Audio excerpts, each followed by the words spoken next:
Hello, beautiful souls, and welcome to my channel. Thank you for joining us today as we dive into disaster tourism. Disaster tourism is the practice of visiting locations at which an environmental disaster, either natural or human-made, has occurred. Although a variety of disasters are the subject of subsequent disaster tourism, the most common disaster tourist sites are areas surrounding volcanic eruptions. Opinions on the morality and impact of disaster tourism are divided.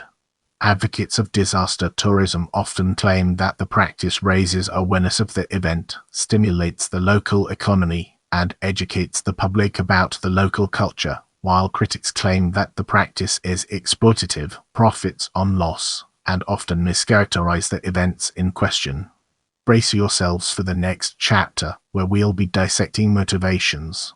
An article by Smart Travel defines the motivations present in individuals practicing disaster tourism. Attraction is typically derived from personal connection in a social, academic, or cultural essence. Another population of visitors hope to aid in providing relief to the affected areas, some directly through volunteer work and some indirectly through donations.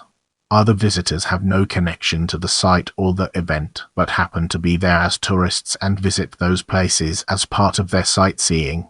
A common example of this is tourists who come to Italy to sightsee in Rome and end up visiting Pompeii and its neighboring cities without initially intending to do so.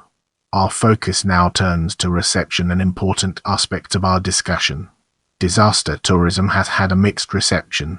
Critics label it as voyeuristic and profiting off of loss, while advocates argue that tourism stimulates the recovering economy and brings awareness to local culture.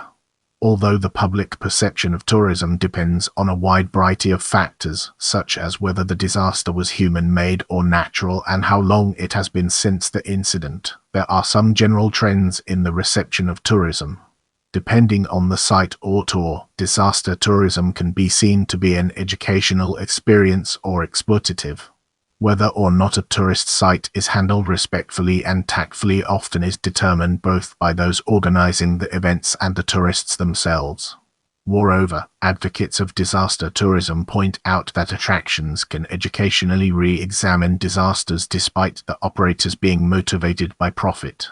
Many of these advocates argue that when distasteful disaster tourism occurs, the blame lies primarily on the tourists for providing an insensitive demand rather than on the operators for fulfilling such a demand. For both tourists and operators, however, passing the difference between an educational and an exploitative one requires asking what areas are crucial for understanding the disaster and clarifying how behavior that is appropriate in the destroyed area is often different from the behavior that is appropriate in newly built homes or temporary camps. The effect of tourism on the local economy is often nuanced due to the specifics of how tourism affects local income. It is generally accepted that if the tours comprise public events organized by volunteers, then there are consistent but small increases to charity donations. However, if the tours are organized by private companies, then it is not always clear what proportion of the profits go back into relief efforts. Furthermore, while governmental regulation typically prevents private tours from slowing down or reversing reconstruction in areas where reconstruction has already begun, critics argue that private touring may de-incentivize the reconstruction of locations and sites in which reconstruction has yet to occur. Another possible situation is that the tours are not organized by formal entities but instead by less cohesive groups of citizens. These cases are relatively unstudied due to their rarity. Similarly, visiting disaster sites is thought to affect empathy, but the nature of the effect it has depends on the particulars of the visit. Unorganized visits, for example, can often raise empathy by forcing the visitors to see suffering up close and prompting them to consider how to interact with victims. On the other hand, more organized visits have been accused of lowering empathy because they comprise tourists acting like tourists and dressing like tourists, which dilutes and sanitizes the experience. In the immediate aftermath of a disaster, rescue efforts are often hampered by people who come to see and photograph the site, rather than take part in it. An example of this is that of Eyjafjallajokull, Kerala, where a landslide occurred in 2019, with emergency vehicles blocked in due to the vehicles of visitors. This led to widespread criticism, and authorities demanded that unnecessary visits to Kavalapura be avoided. In the upcoming section, we'll be shining a light on Facebook's virtual tour of Puerto Rico. In September 2017, Hurricane Maria devastated the Dominican Republic and Puerto Rico. Hurricane Maria is estimated to cause 3,059 deaths total, and in Puerto Rico, it is estimated to have caused $90 billion in property damage and displaced approximately 60,000 people. On October 9, 2017, Facebook CEO Mark Zuckerberg and Facebook Social VR chief Rachel Franklin used a live stream to showcase Facebook's new virtual reality app, Facebook Spaces, by taking a virtual tour of the devastated areas of Puerto Rico. During the 10-minute video, Zuckerberg explains how Facebook partnered with Red Cross to build population map from satellite imagery and better allocate the relief effort. The public reception to the tour was unanimously negative. Zuckerberg drew criticism for describing VR as magical in its ability to transport people to disaster zones, and most viewers considered the cartoon avatars of Zuckerberg and Franklin to be an inappropriately jovial tone. The day following the live stream, Zuckerberg apologized, explaining, "When you're in VR yourself, the surroundings feel quite real. But that sense of empathy doesn't extend well to people watching you as a virtual character on a screen." As we progress, let's shine a spotlight on 79 AD eruption of Mount Vesuvius and examine its intricate interplay within our topic. When the nearby volcano Mount Vesuvius erupted in 79 AD, the eruption buried the city of Pompeii and the nearby city of Herculaneum and preserved everything from its streets to its frescoes under mounds of pumice and ash. Although Pompeii was initially rediscovered in 1599, tourism was undesirable until Spanish engineer Joaquín de Alcubierre performed a much larger excavation in 1748, which revealed many noteworthy structures, such as a fully intact Roman theatre. Today, Pompeii belongs to the much larger Vesuvius National Park and is one of Italy's most popular tourist sites, attracting approximately 2.5 million visitors annually.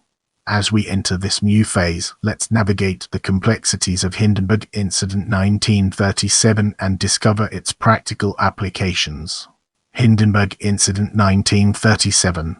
In the early evening of May 6, 1937, the German passenger airship Hindenburg burst into flames during a docking attempt at the Lakehurst Naval Air Station, just outside Lakehurst, New Jersey.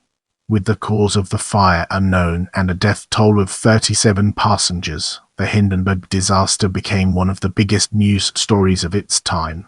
Today, a bronze plaque and cement outline the site of the incident. Immediately east of the crash site, volunteers of the Navy Lakehurst Historical Society will conduct public tours of historic Hangar 1, the location where the Hindenburg was kept. Now, let's shift our perspective and explore 1986 Chernobyl nuclear plant explosion from a different angle. On the morning of April 26, 1986, the number 4 reactor of the Chernobyl nuclear power plant exploded, producing airborne radioactive materials and a fire that burned for 10 days. The Chernobyl explosion caused dozens of direct deaths and thousands of deaths due to long-term exposure. In the aftermath, 350,000 residents were displaced from Chernobyl and the nearby city of Pripyat. The other 3 reactors at Chernobyl power plant continued running at the time but were gradually lessened until the power plants shut down in 2000.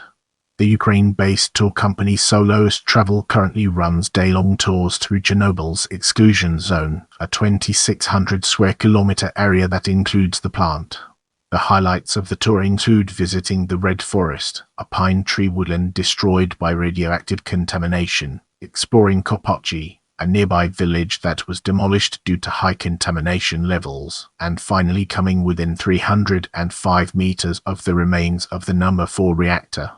These tours are met with some controversy because although soloist travel claims that publicly accessible areas surrounding the power plant contain low levels of radiation and are deemed safe, a number of third-party scientists disagree. As we enter this new phase, let's analyze 1989 Exxon Valdez oil spill from different angles and evaluate its significance.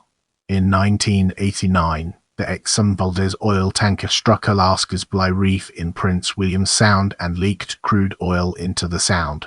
An estimated 40,900 spilled. Oil from the spill would eventually contaminate more than 11,000 ski of ocean and 1,300 miles of coastline. The spill killed hundreds of sea otters, harbor seals, and eagles and hundreds of thousands of seabirds in the days following the spill. Despite that it is not the world's largest oil spill, the Exxon Valdez oil spill is typically considered the most notorious in American history. Having been among the first responders, the family-run Stan Stevens Cruises operates glacier tours out of Prince William Sound that highlight the history surrounding the Exxon Valdez spill and its aftermath. As we venture forward, let's examine Hurricane Katrina 2005 in detail and gain a deeper appreciation for its significance. Hurricane Katrina 2005. In late August 2005, Hurricane Katrina devastated the American city of New Orleans. Although percent of the population was evacuated prior, 23 breaches in navigational canal levees, drainage canal levees, and floodwalls occurred as a result of Katrina's storm surge. With these failures, 80% of New Orleans became flooded, which in turn caused over 200,000 homes to be destroyed and 800,000 residents to be displaced. At the time, the disaster had a large impact on the politics, population, and economics for a sizable portion of the United States. A decade after the incident, the effects of Hurricane Katrina are still visible and catastrophic. Although many companies offer bus tours of the still damaged regions, critics argue that these tours interfere with the relief effort. Some have suggested that curious tourists should instead go on bike tours in order to restrict the disruption to residents trying to get their lives back on track. Quite frequently, tours will focus on showcasing the culture of specific districts and neighborhood, treating Hurricane Katrina as the most recent event in a much longer cultural history. Many tours donate their profits or a portion of their profits to local relief organizations. Moving forward, we'll be taking a closer look at 2010 eruption of Eyjafjallajokull. Eyjafjallajokull, in Iceland, began erupting on 20 March 2010.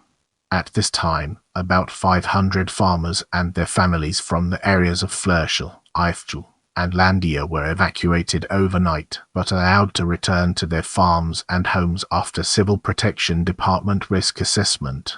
On 14 April 2010, Eyjafjallajokull erupted for the second time, requiring 800 people to be evacuated. In the wake of the first eruption, tour companies offered trips to see the volcano. However, the ash cloud from the second eruption disrupted air traffic over Great Britain and most of Northern and Western Europe, making it difficult to travel to Iceland even though Iceland's airspace itself remained open throughout. As we venture forward, let's examine 2010 eruption of Mount Merapi in detail and gain a deeper appreciation for its significance. In the November of 2010, the active Indonesian volcano of Mount Merapi had its second eruption in a century, which led to direct deaths of 353 people and the displacement of approximately 400,000 people in nearby villages. Mount Merapi is unique among disaster tourist sites because Merapi was a popular tourist site prior to the volcano's eruption, and tourism had already made up a significant portion of the local economy. While many tour companies and travel agencies hold more standard sightseeing tours with jeeps of the affected areas, some programs provide more direct paths to donating to local charities and getting involved in the relief effort. For example, the Go Green campaign encourages tourists to purchase small trees or seeds and plant them in local villages.